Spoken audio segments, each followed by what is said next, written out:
Olá, está começando o Identidade Feminina, um programa da TV Câmara de São José do Rio Preto. Obrigada pela audiência e pela sua companhia. Hoje estamos recebendo no estúdio da TV Câmara a secretária da Mulher, Eni Fernandes. Secretária, muito obrigada pela sua presença e por ter aceitado o nosso convite. Eu que agradeço, porque é uma oportunidade da gente estar trocando experiência e principalmente da gente poder estar falando com a população, né? O que nós mulheres, em termos de política, é dito por aí que nós não sabemos fazer, mas nós sabemos sim. É que nós fazemos melhor que eles, não fazemos as mesmas sacanagens e aí fica meio complicado. E aí eles nos descaracterizam dizendo que nós não sabemos fazer política, né? Alguns homens, é claro. Secretária, na verdade, a gente tem o costume de falar Secretaria da Mulher, mas é muito mais amplo, né, o trabalho. Nós trabalhamos com a mulher, com a pessoa com deficiência, com a promoção da igualdade racial e o orçamento participativo. A sua presença aqui no programa ela é muito especial porque eu acho que lida diretamente com o assunto, né? O nosso programa chama Identidade Feminina e a sua pasta acho que engloba assuntos realmente que interessam as mulheres. Olha, nesses 3 anos que eu estou na Secretaria da Mulher, eu quero dizer assim, eu sempre fui muito apaixonada pelos temas que envolvem a mulher, primeiro pela necessidade, né? Nós mulheres temos tido muita dificuldade em participar, em estar fazendo ações políticas, né? Temos dificuldade assim de ser reconhecida. Na realidade, nós sempre fizemos e fazemos muito bem, todas nós, né? Toda ação que uma mulher começa a fazer, ela faz bem. Porém, o reconhecimento desse trabalho nosso é difícil. E eu quero dizer, Vanessa, que nesses 3 anos que eu estou na secretaria, eu tenho feito uma livre docência em questões femininas, né?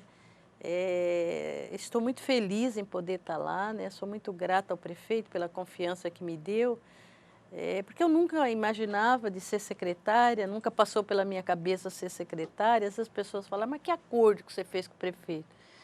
O acordo que eu fiz com o prefeito foi de aceitar o convite dele, nunca tinha conversado com ele antes, com ninguém, não houve nenhuma barganha, não houve nada, não há, né? O que há é uma confiança mútua e que eu venho desenvolvendo esse trabalho e tenho tido, assim, cada vez mais me surpreendido com a necessidade de nós termos política para as mulheres, quer seja na questão da violência, quer seja na questão do empoderamento, porque se nós mulheres não tivermos poder na mão, dificilmente essa sociedade vai mudar.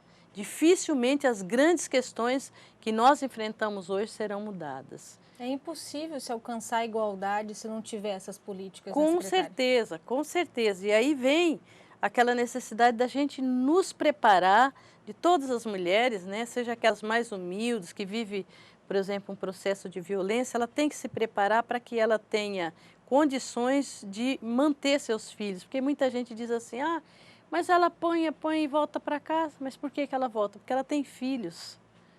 Ela não tem como prover esses filhos sozinha. Ela, historicamente, foi colocado na nossa cabeça que a gente necessita de ter um companheiro do lado. Então, a dependência psicológica do homem, que é uma questão que foi gerada, não é que a mulher Começou quer... lá com a avó? Começou lá com a bisavó, com a tataravó, lá atrás, ou até mais antes, né?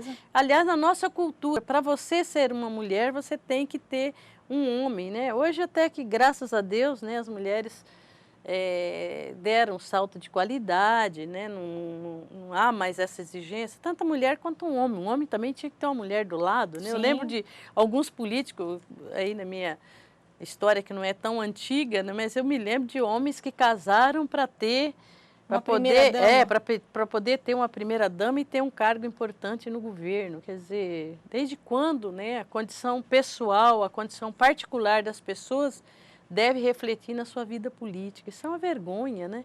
É vergonhoso. Então, são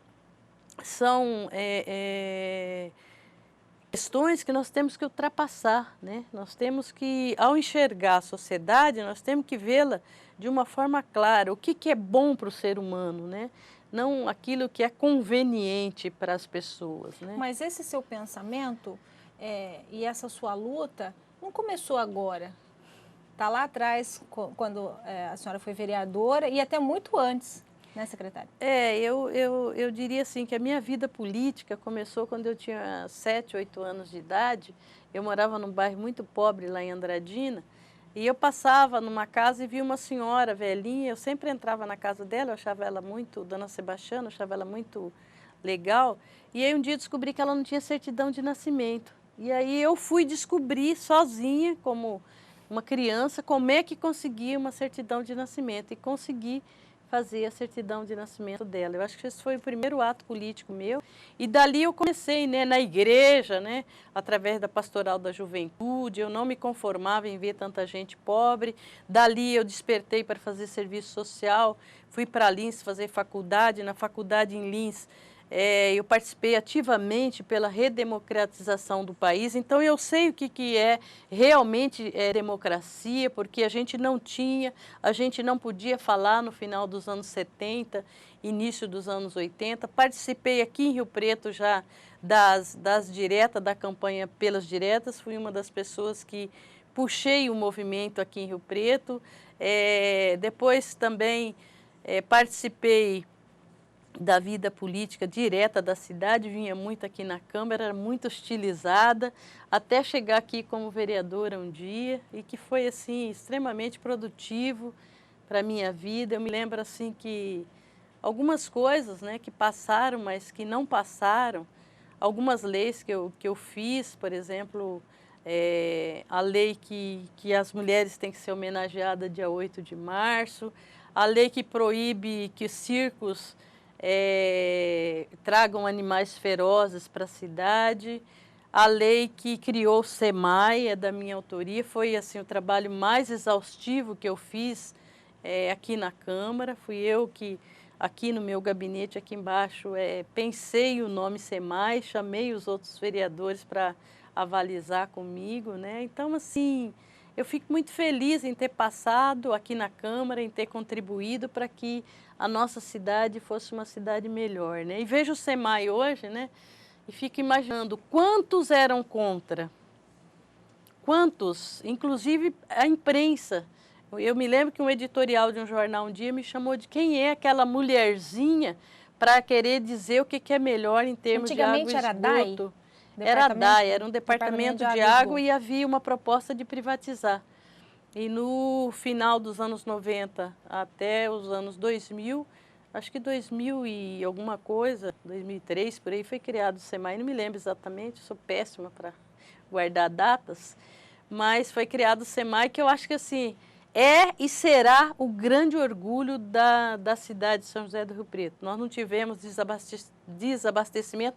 Naquela época, nós tínhamos um desabastecimento imenso em Rio Preto, e a gente dizia, pelos estudos que eu fiz, né, eu não fui assim, né, eu sou assistente social, não sou engenheira, mas fui estudar profundamente. Eu acho que é o que falta hoje na Câmara, né, às vezes as pessoas criticam, falta mais que os vereadores se dediquem mais a alguns temas, aprofundem, estudem aquele tema e mude isso, faça com que isso seja bem para a população, modifique a vida da população.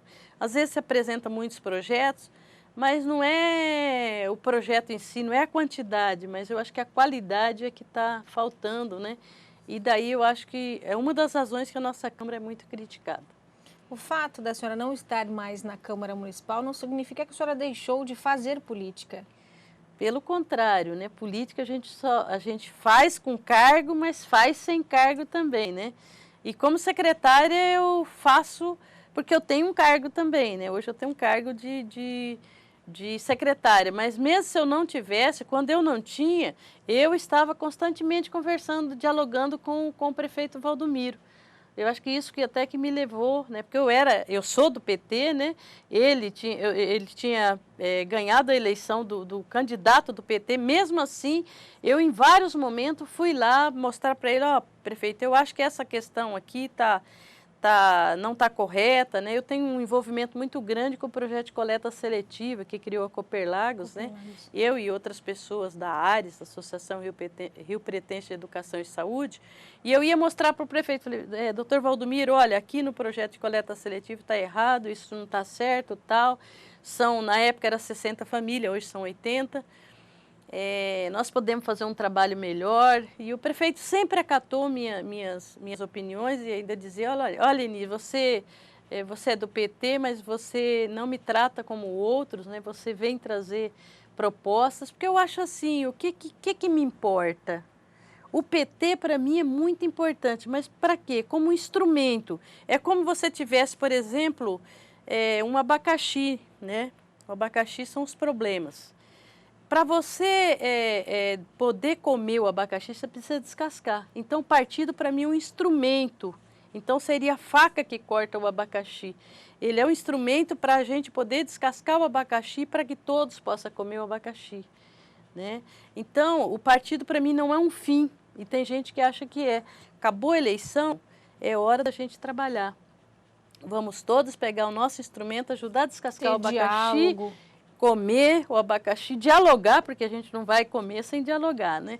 Então vamos dialogar, vamos poder cortar abacaxi? Vamos. Então cada um pega o seu instrumento para contribuir para que a sociedade seja melhor. Eu acredito em política assim. E é por isso que eu aprendi no PT isso, né? Eu acho que se alguns, até e tem alguns que fazem diferente hoje, essas pessoas não podem ser consideradas petistas. São oportunistas de plantão, porque o partido está em alta. Hoje tenho certeza que agora que o partido não for mais poder, essas pessoas saem fora, né? E vai ser até bom, porque aí faz uma certa depuração. A senhora estava falando das dificuldades do início, aí, do fim da década de 70, início da década de 80, até para se fazer política, para se discutir alguns assuntos. Mesmo assim, a senhora fundou um movimento aqui em Rio Preto das mulheres na política, para lutar pelos direitos das mulheres. Como que foi? Olha, nos anos 80, aliás, em 75, quando eu fui estudar em Lins, a ONU decretou como o Ano Internacional da Mulher. Daí que eu comecei a refletir sobre as diferenças entre homem e mulher e a necessidade de mudar. Vindo para Rio Preto em 79, em 80 nós criamos aqui o Movimento de Mulheres. E esse movimento foi quem deu respaldo para que as mulheres exigissem, por exemplo, creche, para que as mulheres começassem a lutar contra a violência aqui em Rio Preto, e esse movimento existia a nível de Estado de São Paulo e de Brasil. Então, assim, esse movimento foi fundamental para, por exemplo, ajudar a doutora Suzana na criação da delegacia, na instalação e na efetivação da Delegacia da Mulher. Que está até aí hoje fazendo um belo trabalho. Sim, até hoje. E aí a partir desse movimento que eu tenho a ideia, por exemplo, de criar a Coordenadoria da Mulher, que foi criada em 2003, e aí depois, em 2005, o Edinho cria a Secretaria da Mulher, que acaba sendo também um trabalho que nós fizemos, que nós mulheres fizemos para estar. Então, estar na Secretaria da Mulher hoje como secretária é a mesma coisa de você estar embalando um filho que você gerou. Certo, secretária, a gente continua a conversar no segundo bloco. O Identidade Feminina vai para o intervalo rapidinho, a gente volta daqui a pouco, não saia daí.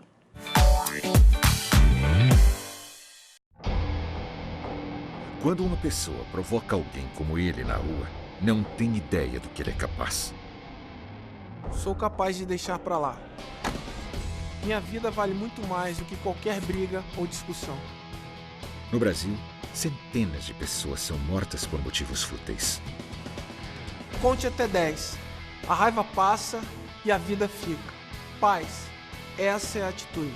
Uma campanha do Conselho Nacional do Ministério Público e ANASP. O Identidade Feminina está de volta, um programa da TV Câmara de São José do Rio Preto. Hoje estamos recebendo a secretária da Mulher, Eni Fernandes.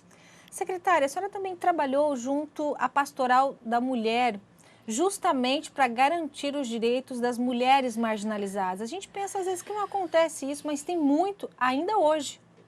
Olha, esse foi um trabalho do ponto de vista profissional e do ponto de vista humano que mais me realizou. Eu tive a oportunidade de trabalhar inclusive com as prostitutas na zona, no Jardim Paraíso, né?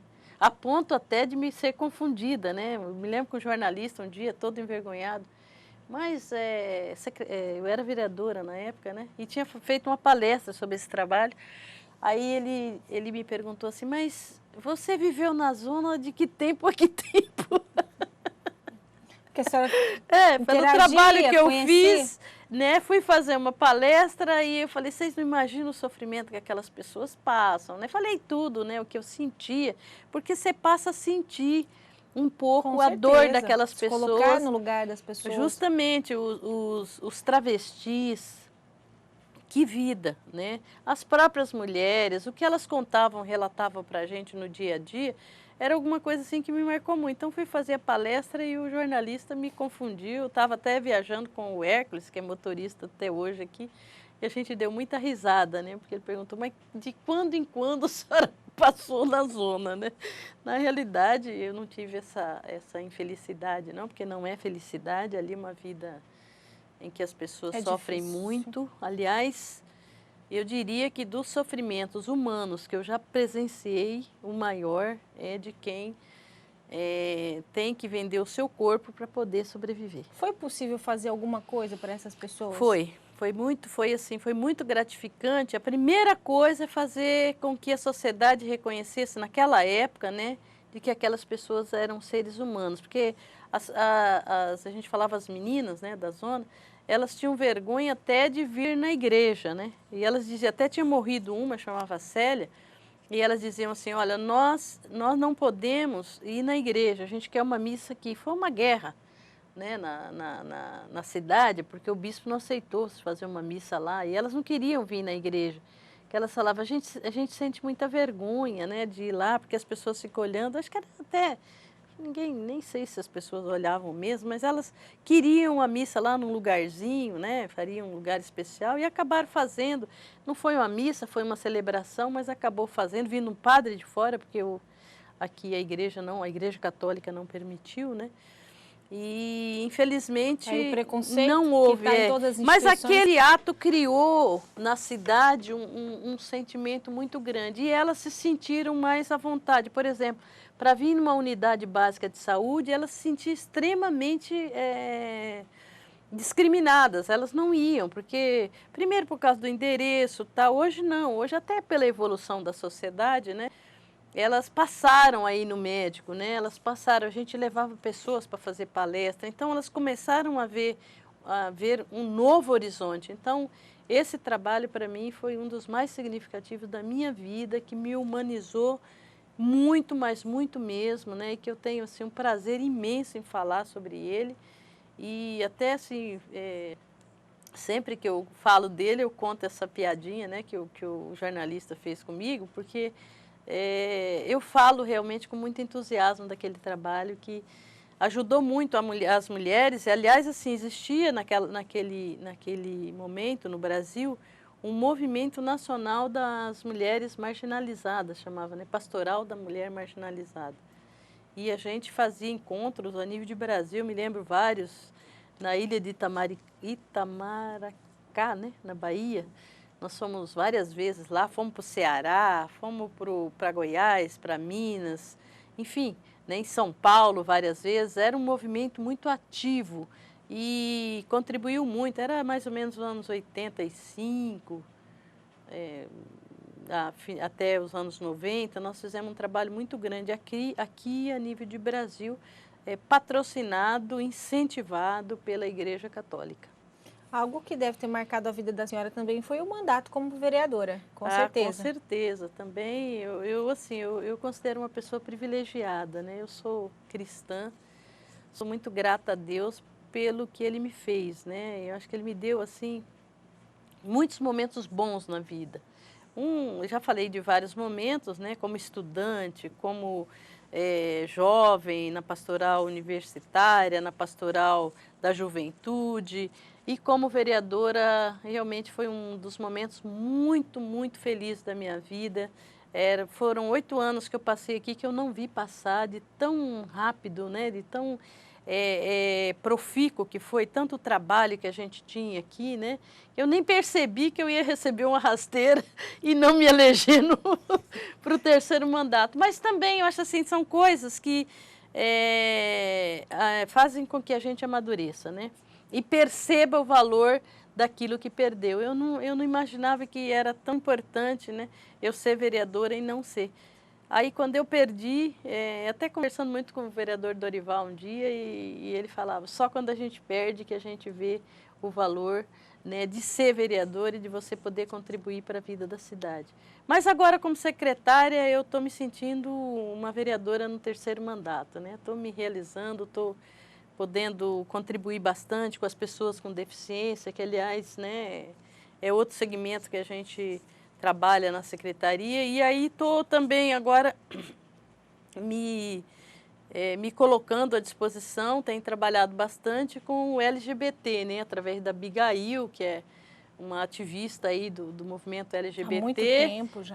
Tenho contribuído aí nas 2 últimas paradas gays, e LGBT, aliás, né, parada gay, parada LGBT, e a gente está aí trabalhando no sentido de que nós possamos construir em Rio Preto algum trabalho mais efetivo para a defesa dos direitos dessas pessoas que, como eu disse, quando eu fiz aquele trabalho lá no Jardim Paraíso, eu acho que é uma das pessoas que é um segmento da sociedade que mais sofre. Então, eu quero aí, né, tenho convidado outras pessoas, em breve eu acho que nós vamos estar aí em Rio Preto formulando algumas políticas para o grupo LGBT, que é um grupo extremamente discriminado e que nós não podemos, em pleno século XXI, ter um segmento da sociedade tão marginalizado, tão discriminado, tão cheio de preconceito por parte de homens e mulheres, né, na nossa sociedade. Eu acho que nós temos que trabalhar isso e reconstruir com as pessoas um outro sentimento,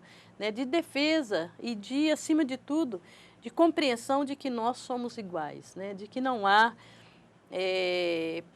pela diferença sexual, pela diferença de pele, ou por diferença econômica, nós não podemos nos dividir em função disso. Aliás, se nós queremos realmente um mundo onde todos possam viver com dignidade mais feliz, nós temos que aprender a ser humanos, a respeitar as diferenças, ensinar os nossos filhos, né, e passar para a sociedade de um modo geral que a sociedade só poderá ser melhor a partir do momento que a gente tiver muita tolerância, muita compreensão para com as diferenças entre nós, porque elas vão existir.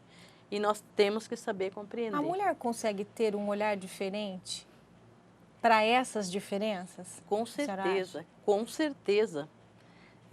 Normalmente é muito mais fácil uma mãe entender um filho que se declara homossexual do que um pai.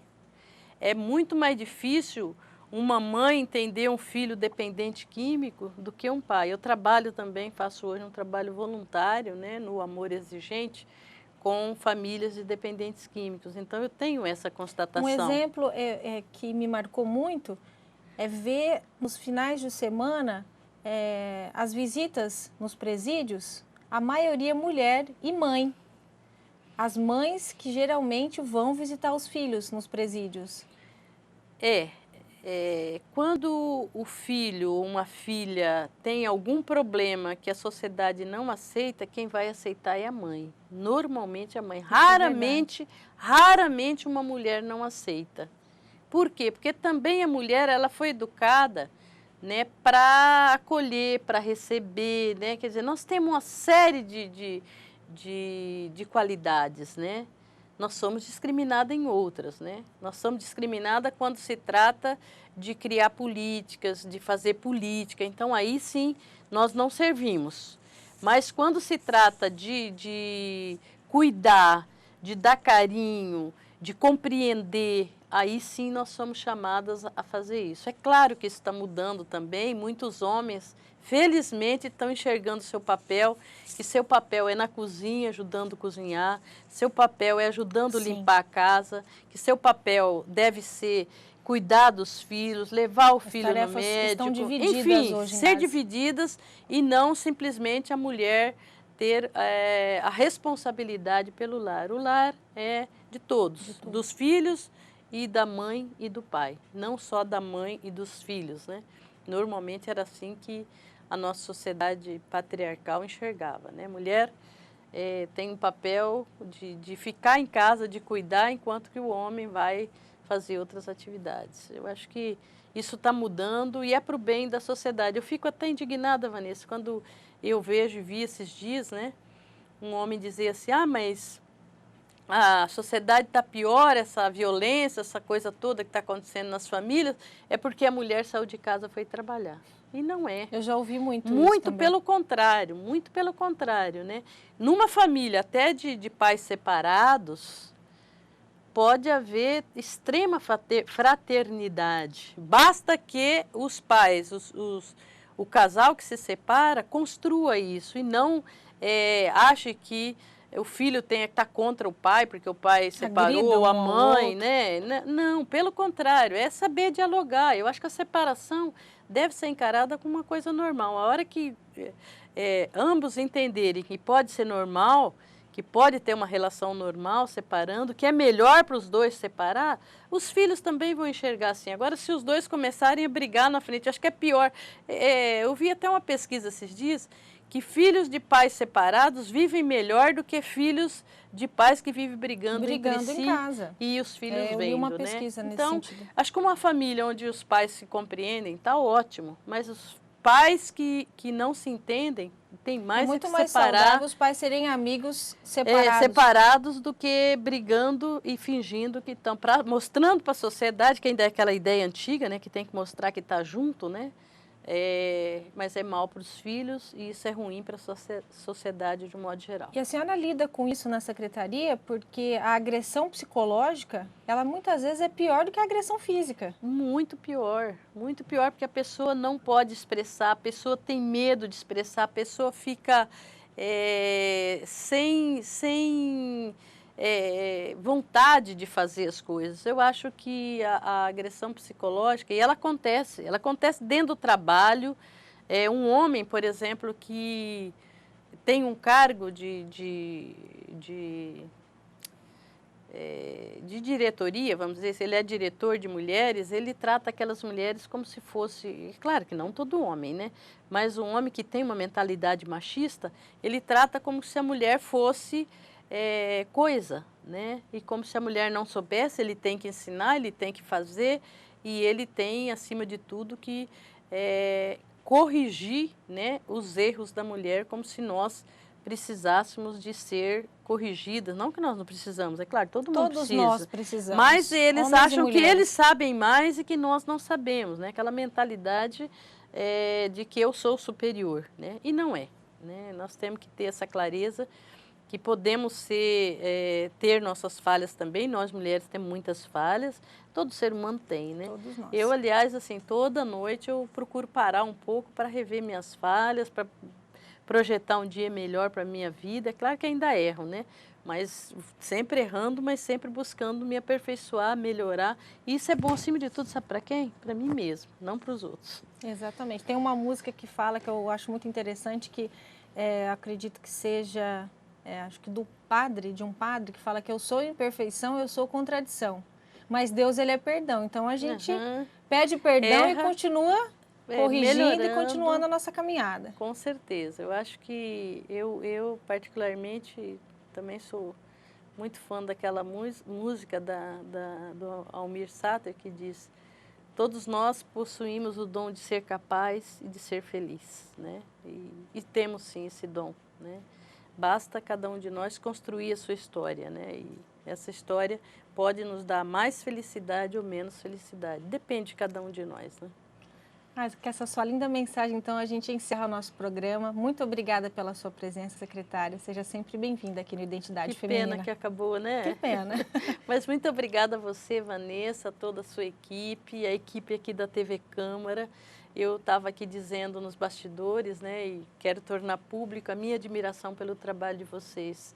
né? Tem sido um trabalho altamente instrutivo para quem vê a TV Câmara. Parabéns. Muito obrigada, seja sempre bem-vinda. Obrigada.